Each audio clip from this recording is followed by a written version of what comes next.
CITU കോതമംഗലത്ത് മാർച്ചും ധർണയും സംഘടിപ്പിച്ചു. കേന്ദ്ര സർക്കാരിന്റെ തൊഴിലാളി വിരുദ്ധ നയങ്ങൾക്കെതിരെയായിരുന്നു സമരം.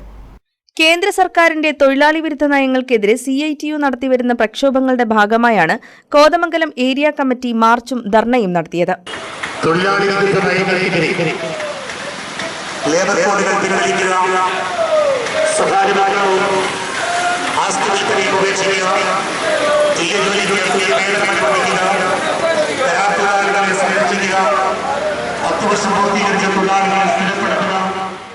മാർച്ചിന് ശേഷം BSNL ഓഫീസിന് മുന്നിൽ നടത്തിയ ധർണ സംസ്ഥാന കമ്മിറ്റി അംഗം MP ഉദയൻ ഉദ്ഘാടനം ചെയ്തു. KM ബഷീർ അധ്യക്ഷത വഹിച്ചു.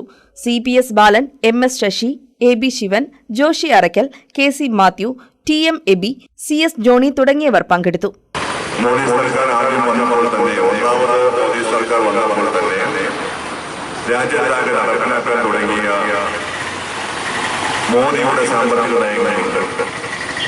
അത് അംബാനിയുടെയും അദാനിയുടെയും അതുപോലെല്ലാമുള്ള ഇന്ത്യയിലെയും ബഹുരാഷ്ട്ര കമ്പനികളുടെമായ കോർപ്പറേറ്റുകൾക്ക് അനുകൂലമായ സാമ്പത്തിക നയങ്ങൾ തന്നെയാണ് നടപ്പിലാക്കി തുടങ്ങിയത്.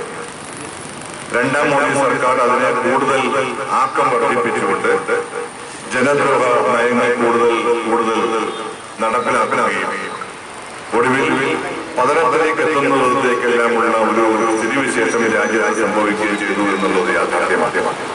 News desk KCV news.